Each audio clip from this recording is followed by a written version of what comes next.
Told y'all I was gonna bump like this. Y'all didn't think that I could bump like this. Said I told y'all I was gonna bump like this. Turn around, then I make it jump like this. You wanna keep that boy that make it jump like this. Y'all didn't think that I could make it thump like this.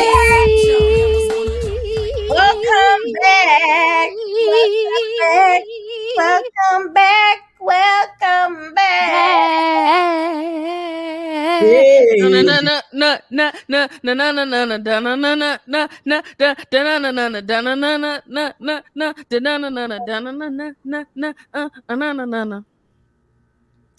If y'all don't know that song, y'all too young to be listening to this podcast. And that's that on it. Because it's that Mace. Shout out to Mace, because he said he making a comeback. They said he about to come and hit the streets with some new music. And I, for one, am ready. Because if you go listen to all Mace's songs, well, I don't know if all of them, but them hits are hits. I don't know about all of them. Because I don't know about the deep cuts. I don't know. Right.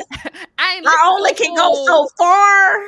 I ain't listened to a full Mace album. I ain't gonna sit up here and lie. Yeah. But the hits, though, are hits. The hits are hitting. So all his verses where he featured on somebody's song, 10 out of 10 bars. Chef's kiss. I'm ready for the Mace comeback. I'm ready for that. He been letting that chopper spray on Diddy. Have you been seeing it? I believe it, but I've also been seeing the clips from him and Cameron's podcast, and I actually kind of like it. Or their sports show. I don't know what if it's sports podcast. Something like that. Yeah. Right. But I'm here for the music. But everybody be having beef with it because he don't like paying nobody. What's the new in the music industry? So yeah. Moving on. If you are tuning in, you are listening to an episode of Black Bougie and Bout It, where you get real, raw, and rich conversation. I am Ebony Ayana. And I am Jessica Monique. Welcome back, guys. Yes. Welcome back. Child. Right. Sorry. We coming off of that Labor Day holiday. Woo! It's like I feel like I had a break, but it also was not a break. Like the days went by so fast. Yeah, so fast. Like I was off Friday. I didn't do much of anything. I just kind of sat around the house, and then Saturday I went to a little girls' night. Shout out to L'Oreal. And everybody else I met that night. She had a little girls' night at her apartment. I used to work with her at the Heights in Birmingham. So it was nice to just link up with some women and have some drinks and have some girl talk and, talk about men's and different things. That's always fun. And then Sunday, I went to my brother's house. He did a cookout. And that was a nice little vibe. I definitely took me a plate home. I'm gonna eat them leftovers today. I know that's right. And yeah, and then I was off yesterday, and then my AC went out, but it got fixed. Shout out to them; they came and fixed it yesterday. Good. Because it was burning up in here, baby. Since Joe Jonas, that news broke that him and homegirl getting a divorce. Not that we care about the white people business, but I was just like, damn, Joe and the lady from Game of Thrones is getting a divorce. They've been talking about him on TikTok anyway, because apparently they started dating when she was like super young and he was already good and into his 20s. And I thought they was like around the same age. Ooh, okay. I guess not, child. Look, I just know they got 2 kids now, and I'm just like, anyways, moving on because we don't care. Right. My AC got fixed, so it's nice and breezy in here again. And then I went to the movies yesterday because T-Mobile be giving out them $5 movie tickets. If you didn't know, you heard it here first. Get that T-Mobile app, because on Tuesdays they be giving out deals, and a lot of times they do $5 movie tickets. So I went and saw Equalizer 3. How was that? And I saw it in IMAX. I'll give it a 7.5 out of 10. I think we're reaching the day, and don't attack me. But I think we're reaching the day where Denzel is, he ain't Denzel anymore. Yeah. And it's not to say that he's not a wonderful actor, but it's just like he has hit his peak. His peak has came and it's gone. We ain't be able to do no Equalizer 4. I would not want to see it. I'm just gonna be real. Like most of the movie he was on a cane. I'm not gonna give away all of it, but it's just like it was just not giving like the other 2 Equalizers were, and it's like, oh, okay, Denzel kind of old. Like that's what I Right. realized in this movie. I was like, oh, Denzel. Well, he ought to be 60-some years old, ain't it? I think he pushing 70, if not 70. Yeah. Mm-hmm. So yeah, but it was good. But I'm glad I only paid $5 to see it. I'm sorry if y'all see this, but it was cool. I do want to see it because y'all know I'm a Denzel fan, but I figure it was like what you described is kind of what I was already thinking. So yeah.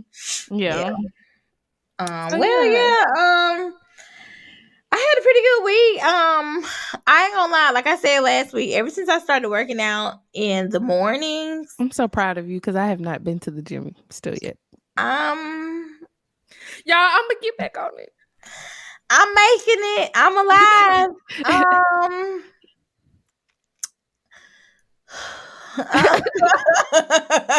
Every time from what I can see from the neck up, you look good. Thank you. When I tell you, every time I get up, it's a struggle. It's a struggle. One of these days, I'm gonna get up. We up, child. We trying. We doing the things. I do like it because I've said this on here before, but I don't have like neither one of my jobs really demanding. So I can kind of get to work when I want to. And that kind of freedom has spoiled me a lot. So one thing about getting up early in the morning to work out, you're already up. So just get up. You know what I'm saying? And stay up or whatever. So it has kind of made me a lot more productive. Because when I got to the office today, I posted and everything, but I had a lot, like I had my little to-do list and I had some other things I had to get done, go to the post office and all that kind of stuff. So I don't know, it just kind of makes you feel like, okay, I got up, I worked out, I got my day started. So I like it. I just have to like be more disciplined. So yeah, other than that, I need somebody to call me at 4:30 in the morning and get me up so I can go work out. No, literally, I think that's what time I set my alarm is like 4:30, 4:45. So I don't like alarms because I don't sleep well when I set alarms because I don't want to oversleep through the alarm. So I find myself always waking up so that I don't miss the alarm. So that's why I'm like, I need somebody to call me. I need an accountability person who's going to just like, you ain't got to stay up. You just call me and be like, I'm going to get your ass up and go work out. And then I'm be like, oh, okay. If y'all watching this, that we're on the same time, right? Yeah. I might can call you when I get up, but that's only on Tuesdays and Thursdays. That's fine. I have got to get back in a routine because I miss how I used to feel when I was going to the gym. Even I was only doing it twice a week. That twice a week was making me feel so much better. And you could see the results. Like people were complimenting me, still complimenting me. But it's just like I haven't been in almost a month now. Almost. Yeah. 3 weeks. 3 weeks maybe. Yeah. So almost 3 weeks. And it's just like, okay, I need to get it together. Like I don't like not going. I miss not going. Like even if it is just for my run, like I need to figure out some type of routine where I can still make time and find energy for the gym. So now that's one thing. When you do start getting in a groove of the gym, it's like you have to go. Like you feel weird if you don't go. So and I could just feel it in my body as well. So yeah, I used to sleep better when I was working out. Now I feel like I don't sleep as well. I'm like tossing and turning all night. So yeah. I can even tell like sometimes in my skin. I can tell in my skin anyway, just like when I'm eating bad. But lately I noticed if I do miss the gym for a long period of time, I can tell like in my skin and everything like that. So yeah. Get your routine going, girls. Get your routine going. Yeah, I'm gonna get together. If any trainers, preferably fine ones, single ones, see this and you want to be my accountability partner. Not flip our edges. Go to the comments below, or you can hit me on my personal page at The Real Albany Ayana. Thank you. Is this the voice? Yeah, this is my soft life, soft feminine energy. So yeah. And that's the one y'all be saying y'all like. So yeah, hit me up. Anyways, on the other end of the feminine energy, let's get into these topics because women, specifically Black women, been doing the damn thing. Period. And time has kind of gotten away from us. So some of this stuff has happened in the last few weeks, but it's still relevant because some of this is still going on. Like the U.S. Open is still currently going on right now. Right. But if you haven't been hearing about tennis pro, who's only fucking 19 years old, Coco Gauff has been killing the game, killing the U.S. Open. I think so far she's won every match. Right now she's ranked number 6 in the world. But I was telling my mom earlier, I was like, I had not heard of her. My mom was like, well, she been killing it. Like, she been doing it. And I'm like, well, one, maybe I'm just not tuned into tennis like that. I'm sorry. But I do want to give her a shout out because, you know, the tennis girls have been killing it. You know, we had Naomi, but she stepped away and she just had her baby and all of this stuff. So congratulations to her and all that. But shout out to Coco for out here whipping up on these white women in the U.S. Open. Okay. Make me want to watch tennis. I don't even like to, and I've been seeing little TikToks of her like just behind the scenes, and she ain't playing with the girls. I saw a clip of her where the ref apparently wasn't calling right stuff, like the girl wasn't supposed to sit down on the timeout, and she was like, she is not supposed to sit down. You're supposed to call that. She's not, and the ref was like, okay, I hear you. I understand. Yes, just exactly. Get these people together. Please. Get them together. If it was us, they'll be doing it. And that'd be my argument every time. If it was us, they'll be hard on us. So call their ass out. I'm here for it. I love to see I just love to see that. I love to see us dominating stuff. Yes. It really makes my day. And she real black too, because her name is Coco. Okay. Middle name Dione. Dione. Okay. Period. No, her people from around the way. Okay. I love it. Around the way one more time. Around the way. Period. Okay. And another black woman who's been out here killing the game. And we talked about her when, you know, all her news broke about her smoking weed and all of that. And of course, but we don't praise her right now because homegirl is the fastest woman in the world. Okay. And if you don't know who we talking about Sha'Carri. Is it Sha'Carri? It's Sha'Carri. Sha'Carri Richardson. Okay. Shout out to you, mama, for out here running. I mean, just I'm just in 10.5 seconds. She ran around that thing. I'm like, do you know how fast you got to be running to run around a whole doggone track in 10.5 seconds? Baby. When I see her run, I think about, did you see how Kevin Hart is in the wheelchair right now? And he was talking about he hold his leg up. He got in a wheelchair because he was doing sprints. And he was like, have you ever just like as an adult, as a grown person, just like burst out and started running, giving it everything you got? And I just, when I see them run, I think about that. I'm like, baby. And they train for that. Baby. And even when we just do like little sprints in the gym, it's by no means nothing like what they doing.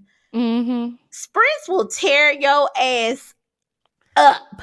That's why I be running on the treadmill, because it's like, I don't know, subconsciously, and I can't believe I'm saying this, but I'm gonna just be real, because that's the section we in anyway. When I be running on the treadmill, subconsciously, I be like, if we ever have another situation where I gotta run for my freedom, I do not want to be the weakest link. Okay, I be on that treadmill like, if I gotta do a quick 3 miles to get to my safety, to get to my freedom, I do not want to be the weakest link. I'm just saying. Because you never know when the race war is going to break out. So I be listening. That's why I like to listen to like pump up music, like stuff where it's like, fuck these bitches, or Freedom by Beyonce. I be running like I'm breaking free of them chains. I ain't gonna lie. I be on there like, freedom. I can't move. Like, I'm for real. That's partially why I run, y'all. Because I'm like, I am not going to be, if I got to dart up out of here, I want to be able to get to where I need to go. And ain't going to leave me behind. Hey, look, I'm gonna be beating Harriet ass. We got to go, girl. Come on. Like, I'm not Lord. trying to get left behind. That's really why I subconsciously be running. I'm like, fuck this. The If fact we that got that to, is your motivation is killing me. because I be thinking sometimes, and maybe this is just, look, bear with me, y'all. Sometimes I just be thinking about slavery times, like Ooh, I know I having to like truthfully like run for your freedom in the do. middle Yes. of the night. And I just be thinking about certain things, like, not to say what will ever be back just like in those times, but I Mhm. be like, damn, would I have been prepared? Would I have been ready? Right. And now I'm like, I got to stay ready. If we Because keep you it a never buck, they probably weren't prepared or ready. It was just that's what I'm saying. it But was just they this wanted the what we freedom gotta that do. bad. Right. You know, Exactly. I think about that all the time. This gonna sound crazy probably too. We get so toxic, but I love that about us. I think about that all the time when it is hot outside. Sometimes, or I also think about it when I'm on a road trip. Cause you know, when they was like running to freedom, they were just in the woods. Right. Like just in the In woods. the elements. In the Like elements. barefoot, didn't always have no shoes, didn't Didn't always have no have clothes. clothes, no food, like out there in the elements with the animals and stuff. And I just be like, God, like just bless our ancestors and everything they had to go through and everything they had to endure. And it's just really powerful. Not to make it super deep, but it's really powerful how like we as the people have triumphed and like we have just overcome so many obstacles. Like it's very if that don't show you that God is real, I feel like nothing will. Like we've just overcome so much stuff, Mm-hmm. and For yet real. still we rise. Every time. It's a word in there. Every time it's hot I said, Lord, it couldn't be me. And that's why I be on the treadmill. Cause again, I ain't trying to be Shakari. But look, I just be subconsciously like, if I ever got to get the fuck up out of here ASAP, and my only way to get up out of here is running, I do not want to not be able to run. Cause I think about people, no lie, like I be like thinking about my mama and people like that who like, my mama's not an active person. Not to say my mama ain't like, Right. you know, my 600-pound life feed me, but she doesn't run. She don't, you know, exercise a whole Yeah, lot. she's not very And I just be like, active. damn, if we was in a mall shoot, just God forbid, a mall shooting or somewhere, we got to go. I'd be like, dang, would I be able to, like, can I pull her with me? Like, is she gonna be able to, like, that's something I always think about now, especially with my mom getting older. It's just like, dang, I need her to be able to, we gotta go, we gotta get them out of here. Yeah, it's so crazy too because with all these different mass shootings and stuff, that's a not to say I'm talking it up, but it happens so common that it's almost like something you have to think about. Like you have to think about, oh, if something like this happened while I'm in the store, am I gonna be ready? Like what I'm gonna do, and that is very scary. That is. I be trying to tell my mom different stuff like that, but you know you can't tell mama shit. So that's my problem. You know, you can't really tell them shit. They know everything. They the mama, and so I just be quiet, yeah. Well, I just have now turned into like what they call it, not a hover person, a hover parent, but Yeah. I'm like that with my mama. Like when we out of town or when we in a place where I know it could get active, I'd be already like, Ma, I'm just letting you know. Like even before we went to the Beyonce concert, I let her know. I said, Ma, just follow me, you know, let me lead, you know, whatever, because you know the people at the Beyonce concert, some folks be on one, you know, like this they life. You know, they here to see Beyonce and they, you know, whatever. So I was like, just let me lead, let me, you know, whatever. I even told her about the little everybody on mute part. I was like, just don't say nothing, because I don't want to have to engage if somebody turn around and tell my mama shut the fuck up, like, you know. Yeah. So it's just like I had to have them conversations with her, because she know me. I don't play by my mama. I don't care where we at. See, that's the scary part. My mom, if somebody was like, shut the fuck up, rest assured, Beyonce gonna hear about it. And my mama is so non-confrontational. You know, you've been around her. Like, she's so just like, it's okay. just whatever. It's all right. We'll figure it. And it's like, no, sometimes you gotta meet somebody where they at. Yeah, and that's the problem. My mama is. But that's good because people probably don't be fucking with her that often, and that's good. My mama, on the other hand, some of the stuff. They don't. But like, I just. It's so much I could say about my mom. We could just have a whole talk. We could just have a whole episode on mothers. One day, maybe they'll come on here. I don't know, child. I feel like I could get my mama to come on here at this point. I think she would come on here. See, your mom is more supportive of the show, whereas my mom is like, y'all be on there cussing and. Oh no, my mom's not supportive. I think she's just like at a point where it's like, okay, my daughter's asking me to do this, so maybe I'll do it. Especially since she might be like, well, ain't nobody watching it for real right now, so I can do it. Right? Yeah. But I don't know. See, my mom, since she's a principal too, she'll be like, "Oh, I don't want people to see me on there. I don't want parents to." I'm like, "Girl, you are not Beyonce." Or we could blur her face out. We could put her on there, or like do a voice with the voice change. Now we on here with an anonymous.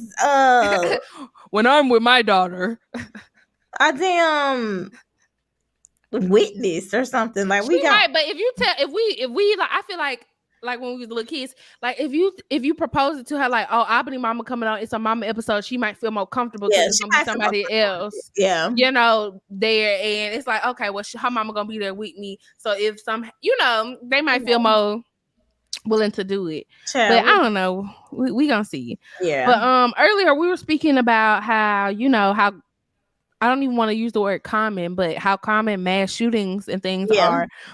And recently, 2 weekends ago, so not this past weekend, but the weekend before last, August 26th, in Jacksonville, Florida, there was another mass shooting where Ryan Christopher Palmeter was a 21-year-old white male, decided to go into a Dollar General and shoot several people. And I want to say he killed 4 people. Mm-hmm. I want to make sure I'm getting this right. Let's see. This was in the information I put. Sorry, y'all, but I want to make sure we get this information right. I see it where you put it in here, but if you want to check, make sure it's right, Because it said he fatally shot 3 people. 3 people? Okay, so it was 3 people. Okay. Yeah. I just wanted to make sure 3 people were fatally shot by a gunman in a mass shooting that took place at Dollar General store in Jacksonville, Florida. Authorities identified him as the gunman, described as a 21-year-old white man. Yeah. Right. So, he killed 3 people, and the 3 people, one was Angela Michelle Carr, 52. Another was a store employee, AJ LaGuerre, who was 19.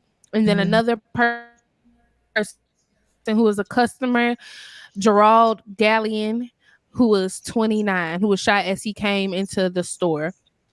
And if you've heard this story, if you paid attention to the news and all of that, we all know that this was a targeted shooting for Black people, that he left a couple of manifestos, one for his parents and I want to say one for the police as well, where he specifically said he was targeting Black people, niggas, and he wanted to kill niggas. So, they always, especially in Florida, they had this whole thing where they're trying to take out Black history and take out, different things to be taught about in school, and have this certain curriculum where they don't talk about slavery in a certain way, and they talk about it as like a part of the American economy and all just different things. I think that we are seeing like the ramifications and the damages that this can cause if you are constantly, pouring bullshit into society. They have Ron DeSantis, who's constantly talking about just tons of utter bullshit about, race and about sexuality, about sexual orientation, just all these things that he has no idea about. and Mm-hmm. saying different things. And this is, you know, the ramifications. You get people walking in the Dollar Generals who are just looking to kill Black people. And I think I read an article or I heard on the news where he wanted to go to Florida State and shoot some people, but they like set up parameters to kind of like monitor from him being able to get on campus. And that's why he went to the Dollar General instead, because that was close to campus. Wow. Maybe that's misinformation, but it's just again Uh, a tragedy. It's a tragedy, and I'm tired of hearing it, and I feel like we're becoming desensitized. That's why it's not even being talked about as much as some of the other shootings that have happened in the past, because it's like, well, you know, at this point they're shooting Black people every other day, and mm-hmm. you know, it's becoming common. Mass shootings in general is just like, it's too constant. It's really crazy. I never thought we'd be living in a time where it was like this, whether it's at schools or like with little kids, you know, at colleges, at stores, at clubs, at concerts, Movie at theaters. movie theaters, like grocery stores. Like, it's really ridiculous. I don't know. Sometimes too, I always feel like it's the most peculiar people who be doing it. It's under the Mm-hmm. most like weirdest circumstances. And I want to Mm-hmm. know like what like emboldened somebody to like write a whole manifesto, and like it be giving me like, you know how like the Taliban or people like that like sacrifice themselves, you Mm-hmm. know, in these sort of like missions or whatever, but they feel like is, you know, pushing their agendas forward. Sometimes it Yeah, be for the feeling greater like that good. to me, yeah, because it ain't no way all these people are just like lone gunmen who, you know, just sit in their mom's basement and, you know, write "I hate niggas" on the wall all day and decide Mm-hmm. to do this. Like, it just be feeling like it's all part of some kind of like bigger plan or something. And then we never, a lot of the times, some of them, you know, they go to jail and all that, but a lot of the times we never get to hear from them because they're killed at the scene. Or they killed themselves. He killed himself. Yeah, so it's like, I don't know, it's just so, the whole situation is so bizarre, so tragic, and my heart just goes out to those people who, you know, who passed away and who are affected by the deaths. But it's really sad, and I do think this is a direct like, um I don't know, like result of Trump and all of the conservative, you know, back and forth agenda, conservative and democratic agenda back and forth, and just like a lot of the racial tension that's always like on the cusp of boiling over all the time. Like Oh, I anytime, feel like it's boiled over at this point, and it's yeah, spewing everywhere. That's why it's yeah, always something going on with us, and there's always just different situations pertaining to racial things always going yeah. on. Yeah, I just like you said, my heart goes out to them.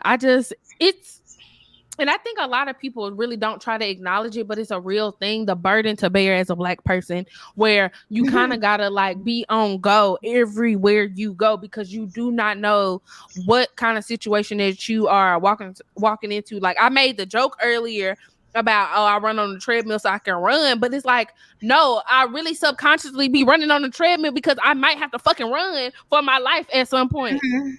Yeah, Maybe I ain't running from slavery, but I might be in a Walmart because somebody decided to come in there and shoot it up, or might be in a mall. Hell, we've had how many mall shootings at the Galleria, exactly.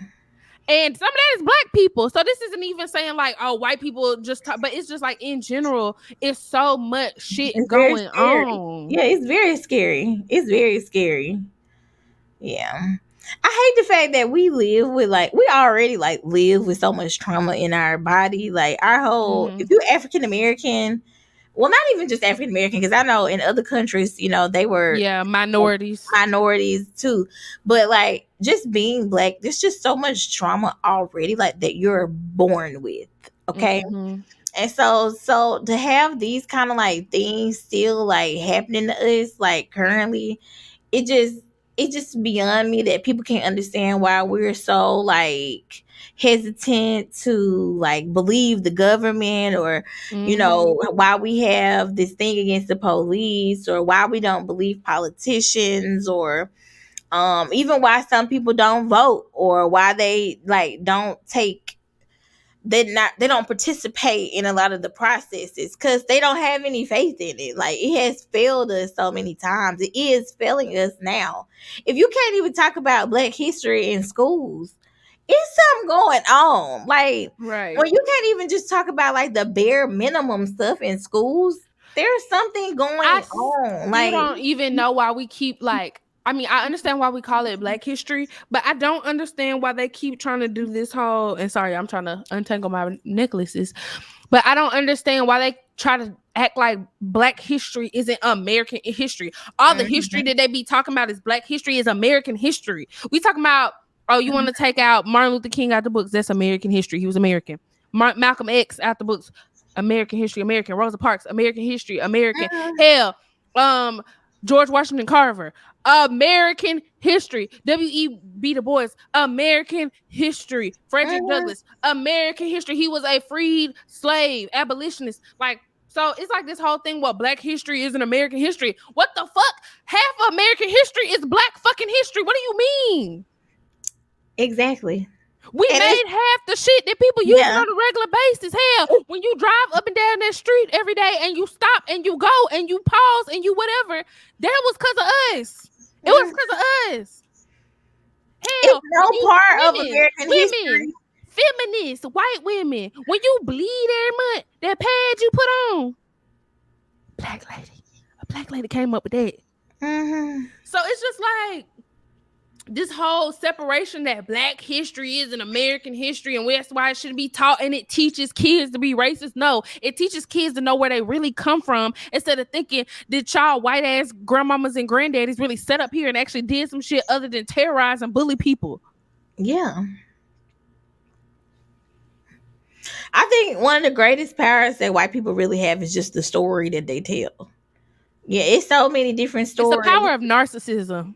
That's It's really the what power it of is. narcissism, but if you don't know, then it emboldens you. You know what I'm saying? Or if you can like shape history and twist it to make you feel good, or to make the people you want, to feel good, and the people you don't want to feel good to feel bad about themselves, then you're doing your job. Like, it's just all by design. It's nothing but like systematic racism, just like twisting and turning and shape shifting into like what it needs to be for the new world, basically. You know what I'm saying? It's nothing but racism just fitting into new spaces. That's all that is. They've been doing it since the beginning of the time. That's why even now it's so much Black history that we don't even know.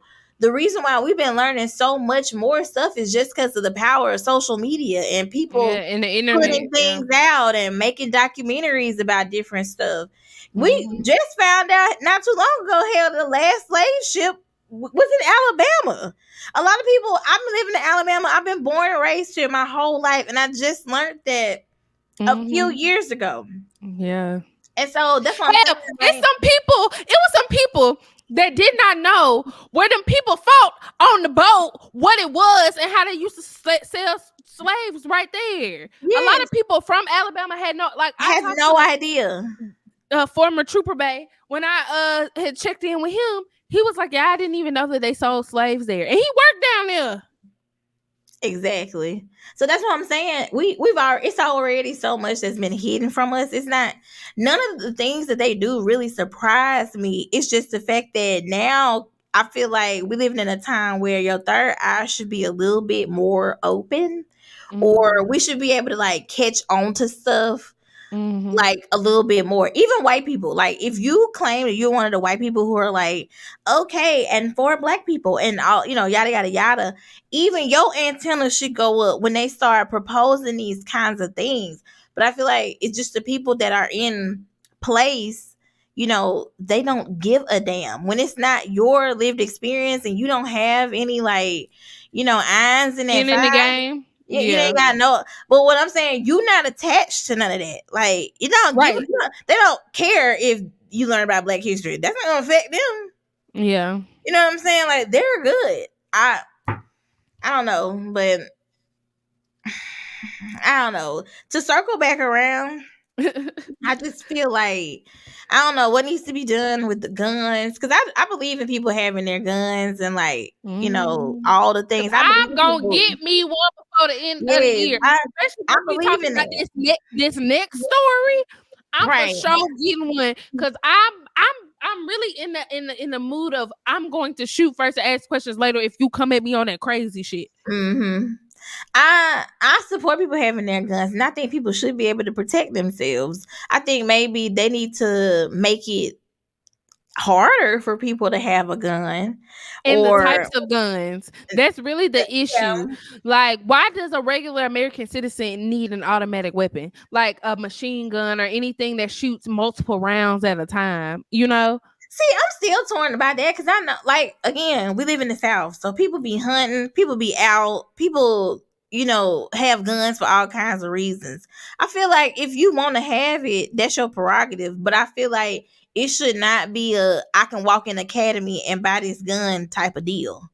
I can get some on clouds and a gun and some ammunition today. Like that's weird. I feel like by now it at least needs to be like some kind of process you have to go through to get your gun You because definitely need to go through a psyche valve. something like or even if you've had different things, you should be like required to turn it in or like on your application, you should be like, it should be a required background check or Mhm. just like real things because you just giving guns to people who are mentally unstable and just like letting them out in the world. You know what I'm saying? Yeah. And then these open and carry laws is kind of weird too because you could be a damn mass shooter and just walk in the store and you really can't say anything to anybody because you don't know if they just walking around with their gun chilling or Yeah. if you know what I'm saying. So Well, if I don't somebody walk know. in, I ain't gonna lie. If I'm in a store and a nigga walk in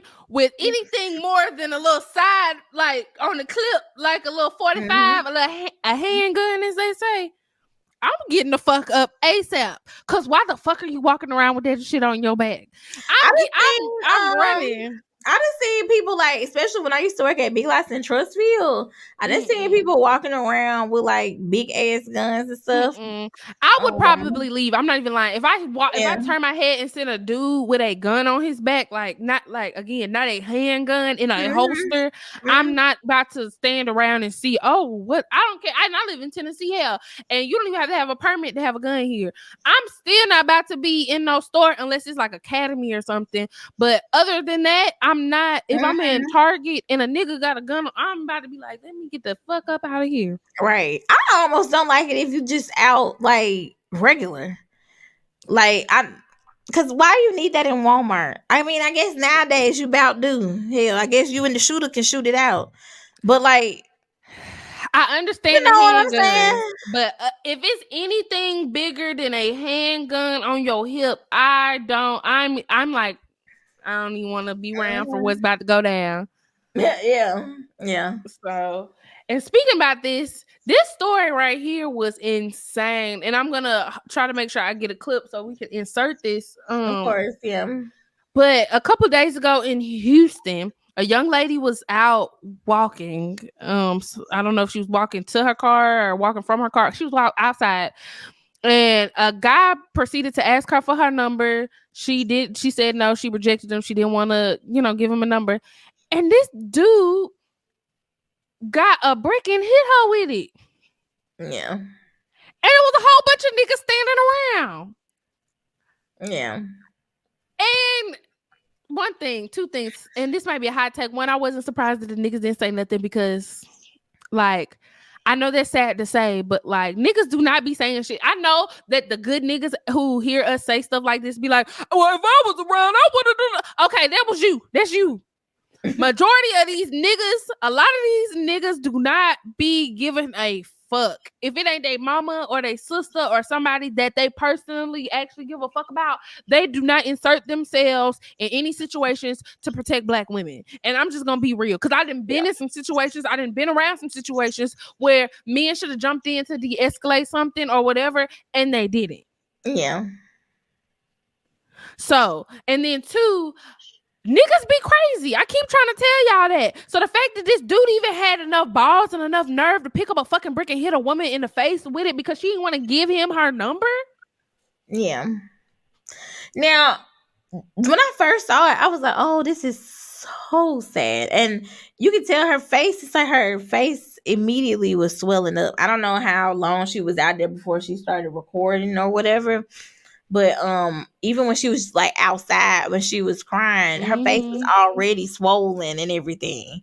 So, you know, I don't. That's just so unfortunate. It should never. It's just like with the guy, bucking up at the woman in the fast food restaurant. Her son came in and And shot. Yeah. it's like when I see men putting their hands on women, I'm just I just don't like that. Now, women, let me say this. Cause I know we can act a damn fool too, and it's not me making no excuse for the man. But I feel like if you gonna put your hands on men nowadays, Rihanna Fenty,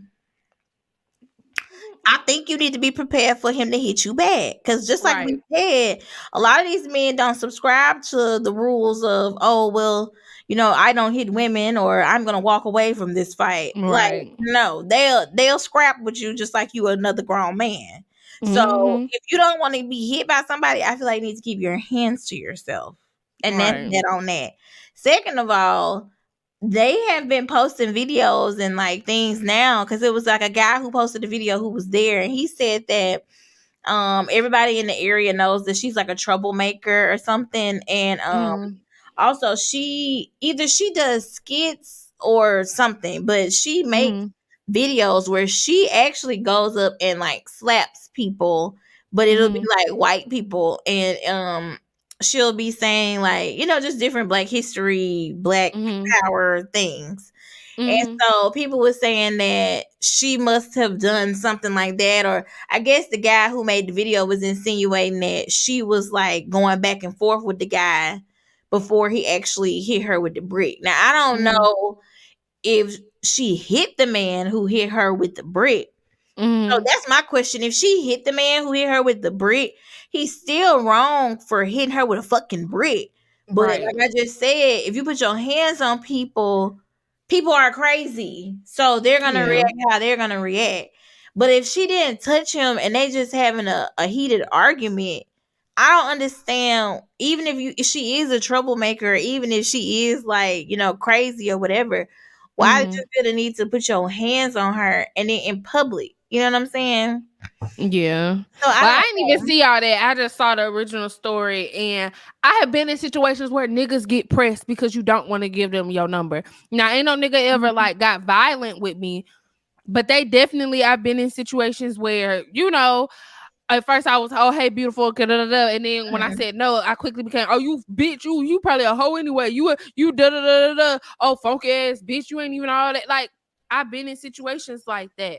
So it's not hard for me to believe that, especially if he was around his niggas, because that's one thing men don't like to do is get embarrassed, boo-boo. So if he was around his niggas and he thought he spit some really good game and you was like, whatever, and he probably did get a little riled up.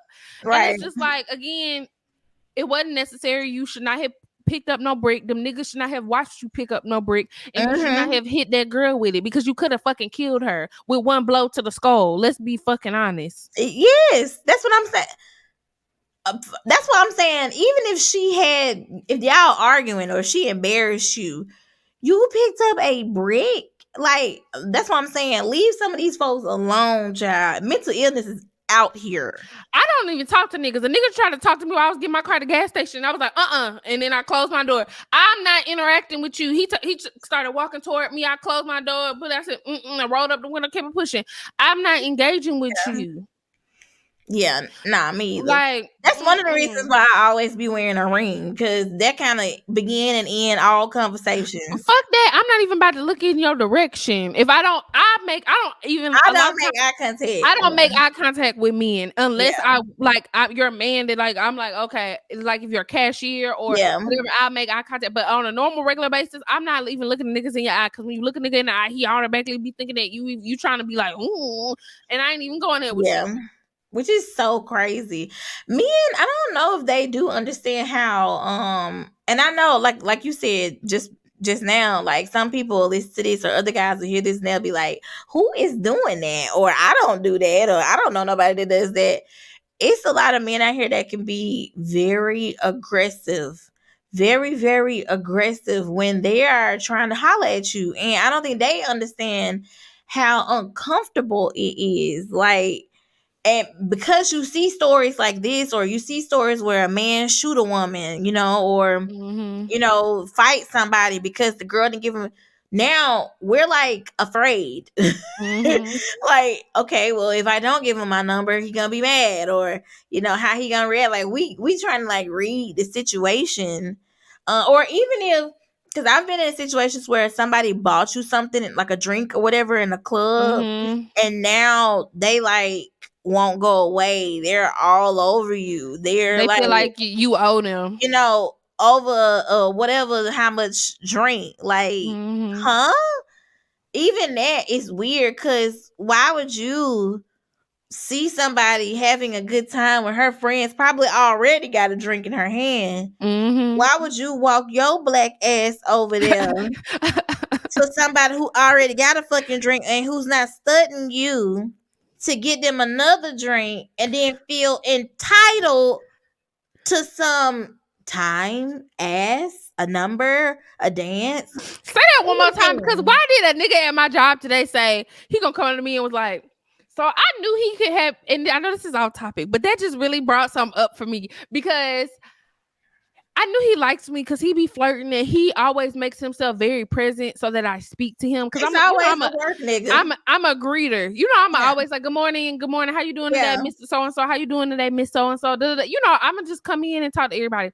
But he works the evenings and he always makes sure to, like, he will stand there and stare at me till I speak to him. Like, if he at the salad bar and I'm across the room, he'll look at me and he'll look.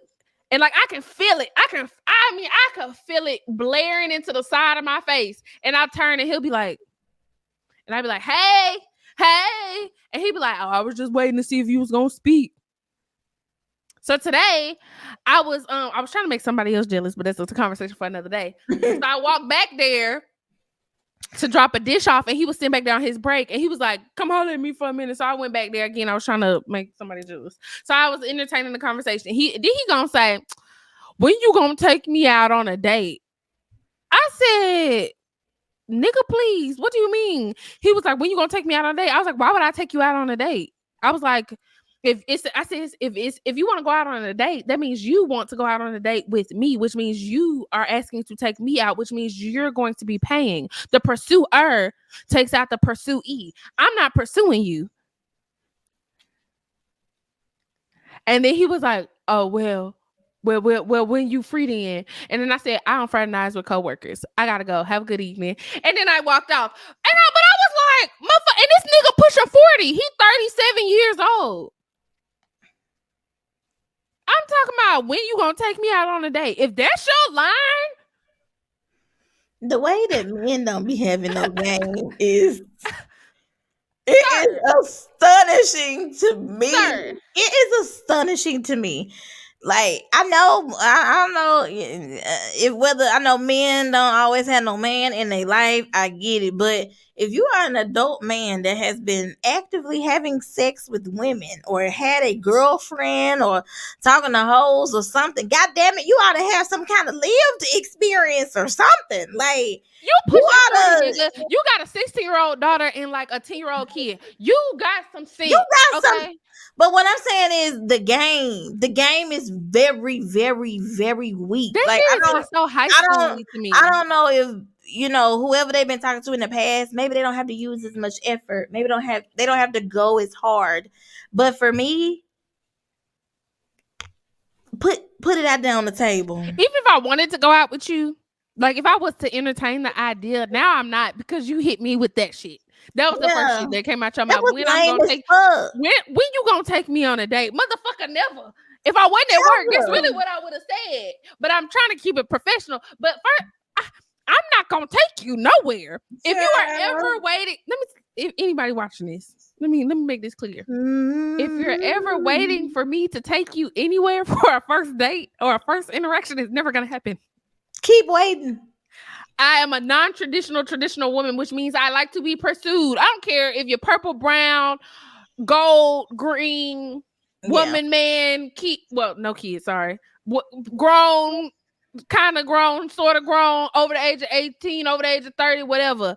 Tall, short, skinny, whatever. I am not taking you out on a date, a first date. That's not how I do. That's not what I want to do. That's not the lifestyle that I'm prescribing to. Does that make me a whatever? Cool. I don't even know the term for it. Bougie, uppity, privileged, spoiled. I'm all of that. A bitch. What I other could be that terms? too. A high maintenance woman, whatever. Yes. A alpha female, cool. Like, but I am not taking you out on no dates. The fuck I look like on a first date? No. Now after we, build a little rapport, maybe I'll cover the fourth date. Maybe. But them first three, I'm just gonna be real with your partner. Them first three, what's on you? Because I need. What time I say? How do I know you like me if you're not spending no money?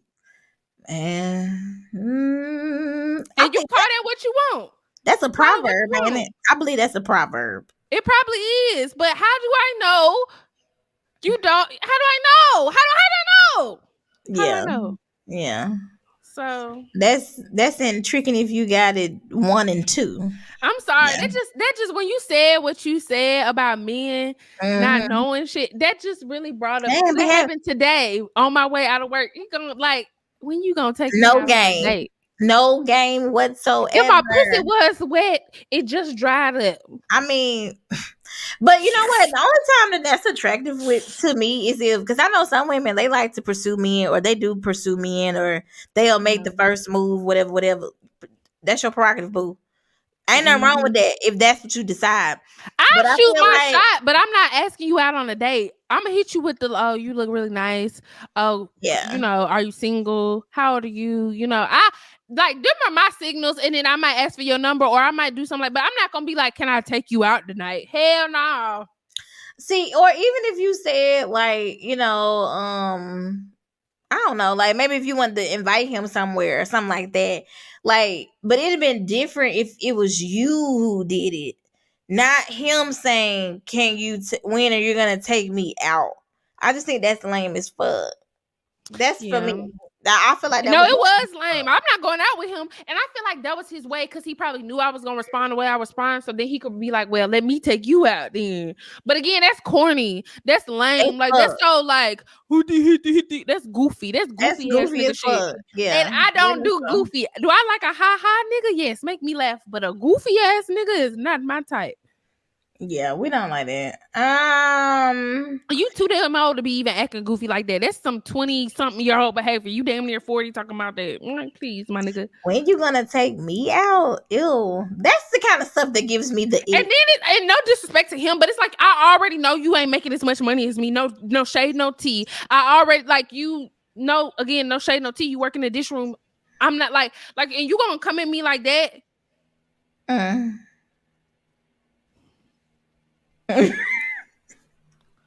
Again, it's not about the amount of money you make, but it's the way you switch that shit around. And it's just it was your face for me. It was like pure disgust.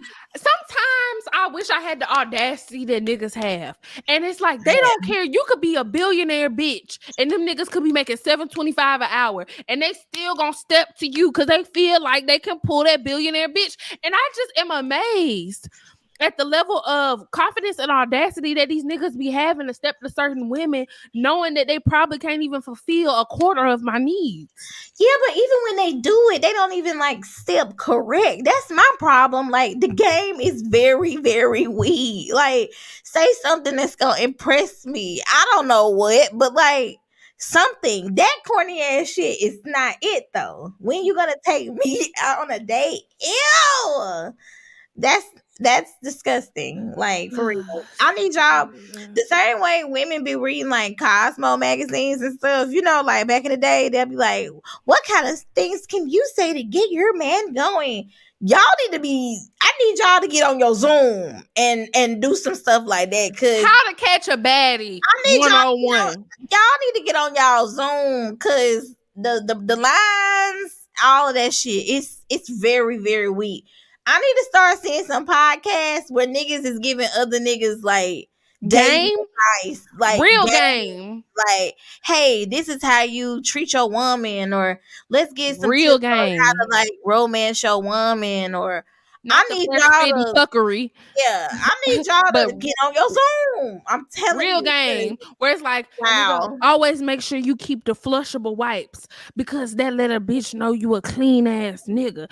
That's what I'm talking about. That's what I'm Spit saying. some real game. Some You real know, game. Like, invest in a good cologne, a good yeah, exclusive cologne, not the Axe body spray. yeah. That's what I'm That's saying. clip your Niggas really need toenails niggas and really your need hitch. fingernails. Niggas really need hitch. Like a hitch ass nigga. They need that. Like for real. Y'all do need a nigga in your ear or something, because it's Something. not hitting. And not It's to say, not. and not to say, because I know y'all gonna be like, well, y'all women need. Yes, I know. There It's are some women. no. There are some women out here that they don't cook, they don't clean, they can't boil water, they don't know how to scrub a toilet, they ain't got no job. They want you to just come in and make their life all sprinkles, cream, ice cream, and happiness. Bless Sorry. you. I'm allergic to Um, these niggas. Right. We're sick and tired of the bullshit because we're trying to actually give y'all some real life advice. So maybe you can get the bad bitch that you've been chasing, but you're trying to get bad bitchery with that tomfoolery. And bad bitchery and tomfoolery don't go hand in hand. You got to do away with the tomfoolery Yeah. to get the bad bitchery. That's just how. And then some of y'all niggas, I'm gonna be real. You trying to compete with the bad bitchery. It can't. Two bad bitches can't be in a relationship together. Mm-hmm. Yeah. Okay, You know what I'm you do saying? with that information The balance as is you very will. off. The balance But is off. but two bad bitches could not be in a relationship together. So y'all need to figure out which one y'all gonna be. Mm-hmm. All right, moving on. Yeah. Because So I was listening to Keke Palmer's podcast today at work, and it was her 30th birthday episode, and they were just talking about the different changes and the mindset and all of that once you turn 30. But because I'm not 30 yet, but I am 26, I did, and I was talking the other day about quarter life crisis with somebody, and they were like, "That's really a thing," and I'm like, "Yes." When you turn 25. There's something that happens up here. I don't know if your brain actually this part right here really starts to develop fully and it grows in all the way. I don't know how it works. But when you turn 25, there is an opening up of your mind and realization of the world that happens that you just could not understand if you are not 25 and older. So I thought that we could kind of talk about that just a little bit in our experience in being 25 and older, you know. And did we experience a quarter life crisis, or did we just kind of, breeze through that and kind of keep it pushing? Well, I definitely did. I had this thing in my 20s where I just perpetually felt like I was behind everybody. Like even at 25, I just felt like I was behind everybody. I think I'm pretty sure by then I was done with like school and all the things because it took me forever to finish college. But I still was like in my mind, I was still finding my way with like what exactly it is I want to do. Hell, if I'm being honest, I'm still doing that. Well, you know what you want to do, and you doing it. You got to give credit to yourself. You're doing it. You wanted to do social media and marketing and manage social media management and have your own business. And you know you got a contract, and you working on other contracts, and you got your job. So you doing it. You know you a social media manager. I am. I'm just and a content creator. A creator. Yes, thank you. For real. I have to like remember like 4 years ago or 3 years ago, I would have killed for the position that I'm in now. You know what I'm saying? So you just have to be thankful. But what I mean is like, and I don't know if I've ever had like a dream job.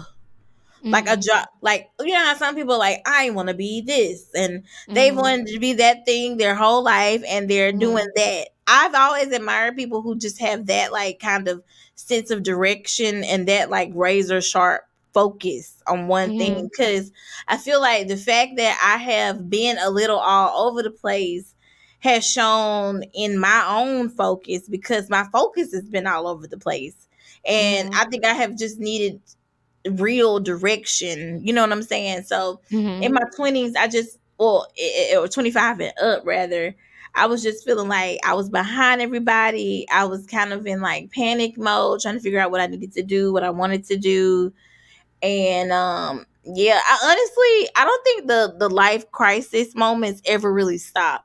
Like each time you reach a milestone birthday, I think you have a little bit of some kind of crisis, because in turning 30, I just felt like, oh, like I'm okay. I turned 30. You know, you have an idea in your mind when you a kid, oh, at 25, I want to at least be married by 25, and I want to do this. You know what I'm saying? And I want to do this, and I want to have kids, and I want to, you know, I'll have a house, and like maybe I'll be living in a different state. None of that shit happened. Okay? None of it. The only thing that did happen is I'm still a bad bitch. I'm just playing. I keep getting mine on y'all ass. That's something I can't guarantee. That's something I can do. Okay, praise God. But other than that, it's like, oh shit, like 30. Like when I turned 30, it really was like, you was like that kid in that meme where he getting his hair blown back. Ooh, like you know what I'm talking about? Yes. Where he was like like that shit is crazy, and it really, it's kind of crazy because like this year is my year of being 30, and this year I've been so focused on trying to like change my life, just like change different things I don't like about myself. I want to work out, so I need to work out. I want to be healthier, I need to eat healthier. I want to do content, I need to make content. Or you know what I'm saying? I want to make more money, I got another job. I want to move, I'm trying to move. Like this is just a year of me like doing the things I said I was gonna do and stop procrastinating. Like I think turning 30 really just made me like be like, oh wow, you're not gonna be like young forever. Not like 30 is old, it's not old at all, really. You're still a baby. But right. Excuse me for sniffling, but yeah, I don't know. 30 just felt like, let's get on your Zoom, bitch. Now we've been playing around, but it's time to get to the nitty gritty. And that's how I felt last year. Which, like, I'm only 26, but I can definitely say turning, and I think it was because the type of 25 I had. Like, what kickstarted it was my grandma passing away at the beginning of the month. Like, my grandma passed on February 4th. My birthday is February 25th. So that kind of was like a kickstart to me, like becoming 25, where it was just like, oh, this was my first major loss, like in my adult life, where it's like I'm losing a person who is very close to me that I'm used to being around. I'm used to being able to pick up my phone and call them and talk to them or go see them. And now this person isn't there.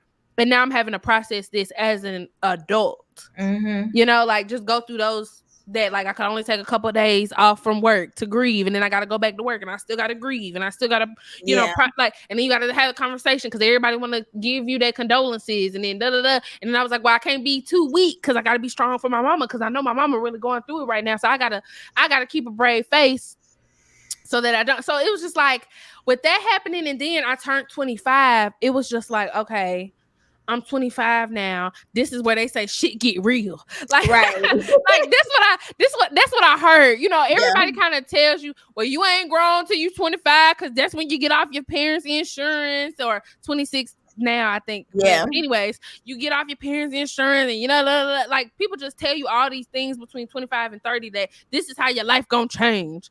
So it was just like once I turned 25, I was just like, well, I don't want to be behind the curve. I want to do what I can. And that's what kind of got me on the hustle of like, okay, I want to find another job because I already hated the job I had. Like, I never liked that job once I got it. Right. Yeah. Ooh, I know we used to talk about it all the time. And we kept it real, but it was more money than it was way more money than what I was making at Homegirl Place. So it was just like it was a means to an end, but I also knew like long term I couldn't stay there because I was not even doing remotely what I was capable of doing. Right. Not even something I wanted to do, but I wasn't even using my own talents and capabilities that I had just spent all that time in college going through all that shit for. Yeah. So it was just like, I was like, okay, I got to change my life. I want to change my life because when I was reflecting on my grandmother's life, it was like she did everything she wanted to do. She chased every dream she had. When I asked her, did she have any regrets? She told me, nah, I did all the shit I wanted to do. Mm-hmm. And so when I was thinking about my life and my future, I was like, I want to, when I get 96, I want to be able to look back on my life and be like, oh no, I did everything I wanted to do. I chased every dream I had, and I at least went after it. So I definitely went through a quarter life crisis. Hey, I'm probably still going through that shit right now. I definitely am. I definitely am. think them 5 years between 25 and 30 is really where God truly starts molding you into being the person that you are supposed to be and meant to be, and starts placing you on that path where you look back when you're 40 and be like, I remember the moment that I started walking on this path toward this. Like, I remember when I started being in my purpose. Mm-hmm. So, and right now, in like reading a book every month, right now I'm reading Will Smith's book, Will. And I'll be honest, like, y'all know we kind of talk about them on this show, like we were at Table Talk, and they like to like theorize and like you know, make big things or make small things into big things. But his book has really like, not only has it just gave me a lot of insight into the kind of person he is, and so I really like, I feel like I understand him a lot more. But like just hearing different people's life story and how they have like overcome adversity and like really use their life circumstances to propel them forward is so inspiring, because I feel like if they can do that, so can I. You know what I'm saying? It's people that have come from such worse backgrounds, or like Tiffany fucking Haddish. I know people like to shit on her because all that shit with Aries Spears. Yeah. And that, you know, has ended up not even being, they dropped the case and all this. Of course, stuff. Yeah. But Tiffany Haddish will always, sorry y'all, it's a net, will always have my fucking respect, because you talking about somebody who ain't know how to fucking read till she was like 19 fucking years old. She was a grown ass woman and could like had to teach herself how to read, had to teach herself how to do all these things on top of all the fucked up shit that she went through as a child. Hell, her stepdaddy tried to kill her and her mama and all her siblings. Cut the damn brake lines to the car. Like, we talking about real life crazy ass shit. She was living in her car. She was in foster care. She like just all these types of I things. mean, so many. Like I read Viola Davis's book. Her life story is so, I don't want to say it's like so sad, you know, because of course now like she lives a wonderful life. Triumphant. But it's extremely triumphant. I mean, when you say humble beginnings, like she and her family were very poor. Like at one point they were living in a condemned like apartment building. They weren't even really supposed to be living in there. Like, but they were homeless basically. Like a lot of the things that I noticed in a lot of these books is people were just like putting one foot in front of the other. You know what I'm saying? And Mm-hmm. a lot of it is just like God's grace. You know, if I'm being honest, it's For sure. perfect timing. It's people being in your life that actually look out for you, that actually give a damn about you, and God just send people to, Having a community. yeah, like having a community. But I'm saying just being at the right place at the right time, and then just God putting the right person there to be like, yeah, I Keep like him. talking. I'm gonna run to the restroom. I'm I gotta pee so weak, bad. I was but trying to hold it, but the conversation's too good. okay. I'm crying. But yeah, y'all, if y'all have opportunity, listen to or read, because I'm listening to audiobooks every month because it's easier for me. But and to me it's a lot more entertaining because you're actually reading it in the author's, voice. The author is narrating it. So I like that. But if you have an opportunity, read Will Smith's book Will. It is so like funny and insightful, and a lot of the life lessons that he gives, I feel like they just been hitting me at the right time. And I think one of the best things that I've been taking away from the book, is a story that he's talked about his dad making him and his brother build a brick wall. And they basically thought that they would never get done with the brick wall. And it just felt like this impossible thing. And one day he and his brother were complaining about the wall. And his dad told them, just lay the bricks. Like you'll get done with the wall, just lay the bricks. And eventually, when they did get done with the wall, they felt like so good about themselves. And he learned a lesson that was basically like to never give up. When you are going through something, lay another brick. When you are tired or you don't want to like go anymore, you want to give up, lay another brick. When you feeling discouraged, you don't know how it's gonna work out, lay another brick. And I don't know, that's my word for today. If you take anything away from this podcast today, lay another brick. Okay. I thought Abner would be back by now, but she's not. And so that's cool too. If you're watching this, below in the comment section, tell us tell us what books you're reading right now. Okay. Whew, sorry, y'all. But yeah. Whew, I had been holding it a minute, so that's why. Nah, I feel you. Whew, I was trying to, but no, I heard everything you were saying, talking about laying another brick and Will Smith's dad making him and his brother build a brick wall and all of that. But yeah, I agree with that. And just to piggyback off of that, it's all about building a foundation. You got to start somewhere. So, Period. Yeah. You can't get no house if you don't build that foundation. And we all are houses, vessels, if you will. I would say like be gentle with yourself. You know what I'm saying?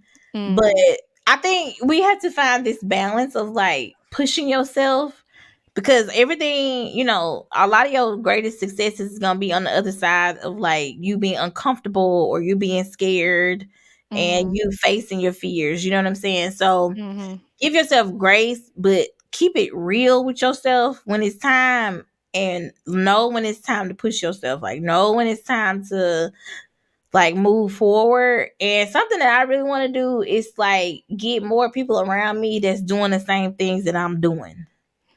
That's a big one. You know what I'm saying? Like get more Yeah. people around me that's like got the dog in them as well. Cause just like having other people around you to influence you, and just like y'all feed off of each other, and just like you just be in the midst of all that good energy, I feel like you can't help but get the juju on you. And so that's something else that I want. Can't even lie. That's what I used to love about. And I know we used to, talk our little shit about it.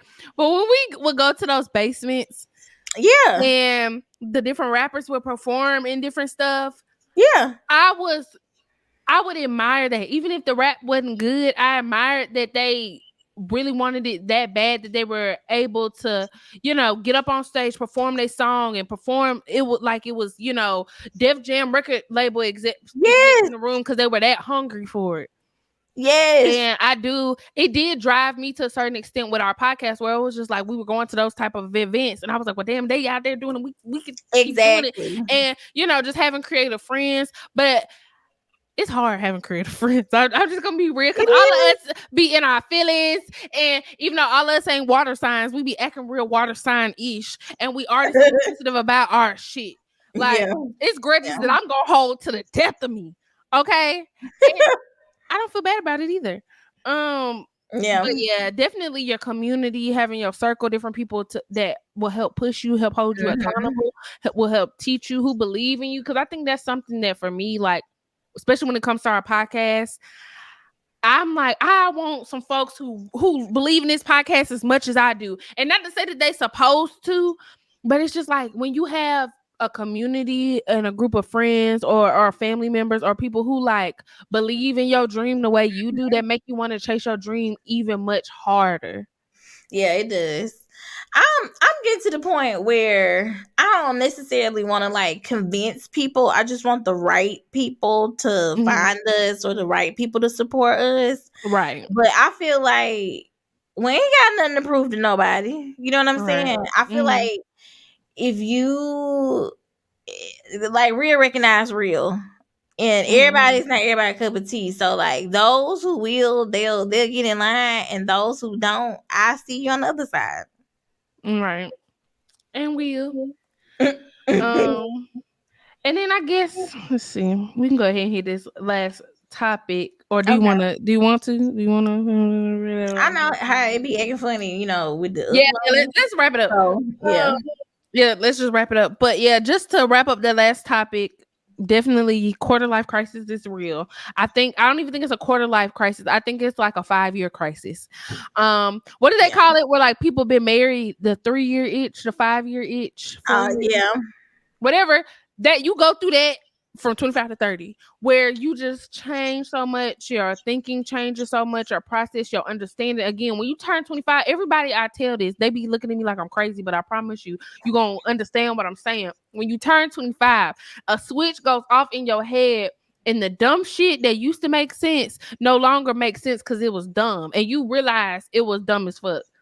Like some of the delusional and the living in the world of the Lulu and just doing shit just cause, you ain't gonna do it after 25. Not if you want to strive. Not if you desire. You're the type of person who desires to want to grow and become better. Now, if you some of these people who like living in their childish ways for all their days, that's your business. But people who have a growth mindset, who like to change, who are seeking change, who seek understanding, when you turn 25, I promise you gonna change whether you want to or not. And I don't give a fuck meter gonna raise just a little bit. And every 5 years it raises, like 25 it raised. Then when you get to 30, it raises a little bit more. 35, it raised. I was about to say, baby. Because when you get to 50, I have heard from my mama, all fucks go out the window. Yeah, basically. I was about to say, at 25, I wasn't really giving a fuck about, like, I was giving a fuck, but I wasn't like, I wasn't tuning in to see what people said. But if I so happen to see it, I might care. You know what I'm saying? Right. At 30, baby, y'all won't even see me to get a chance to say something that I might give a fuck about. Right. And that's just how I feel about that. Yeah, it's some stuff, much stuff sometimes that be happening or that I'll see and I just be like, pray for them. Interesting. Or even like conversations with friends about certain shit. Now I just be like, okay. Pray for them. Sorrows, prayers. Sorrows, prayers. Only God can do it. Because I don't know. But what's it? What homegirl say, Erica? Somebody better talk to her, because if I talk to her, I'ma hurt her feelings. And that's how I feel about majority of shit in my life right now. Somebody else talk to y'all, because if I talk to y'all know how y'all like to call me mean, and I'm so somebody else need to talk to y'all. Giving it to the Lord. But we appreciate y'all like always. We're gaining subscribers, we're gaining followers, we're just gaining everything. For the people who actually watch us every week, thank you so much. Like, we appreciate y'all. For the people who listen, we appreciate y'all. we just gonna continue to grow and become better and become bigger. I feel like if you've been tuned in for a while, you can see the growth in our conversations and the way we just talk, our flow of talk. If y'all haven't realized, we have sections, the real raw rich sections. That's why it's a part of our tagline in the beginning. But I'm just really grateful for just the growth. This is me practicing living in the moment, because my problem is a lot of times I'm thinking so far ahead I can't be present. So this is just me thanking y'all for where we are right now, and where we will be in the future. Period. Make sure y'all follow me at The Real Abni Ayana on Instagram. You can follow me on Twitter at _ Abni Ayana _ and on TikTok at Abni Ayana 25, I think. Okay. But the link tree be in the bio, y'all, and just Period. Yeah. You can follow me on Instagram at _ The Real Jessica Monique. You can follow me on TikTok at The Real Jessica _ Monique. And just to echo what Apani said, thank you so much for watching, babes. You know, we'll be back next week. Comment, like, subscribe, follow. We need sponsorships. So if you got some products, please, if you got a book you want us to talk about and promote, hell, it could be some socks for all I give a damn about.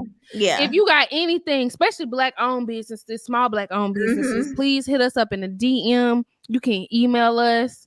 You can, DM Jessica, DM me, whatever, we would love to give you all a spotlight. We ain't even charging for the promo.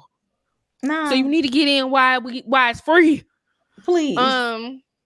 But we would love to talk about your product, showcase your product. Hell, if you want to just come on here and talk about it, we can send you the link. If it's worth I'm talking about. Because some of y'all, I always get a disclaimer. But again, have something to talk about when you come on. That's all. And I don't want to hear no he man, she man, we do this, you do this, caveman talk. Okay. Yeah, I'd rather you have something to promote or something like that. All right. Okay. Bye. Y'all, I was gonna bump like this. Bye, y'all. Didn't think that I could bump like this. Said I told y'all I was gonna bump like this. Turn around, then I make it jump like this. You wanna keep that boy that make it jump like this? Y'all didn't think that I could make it thump like this. See, I told y'all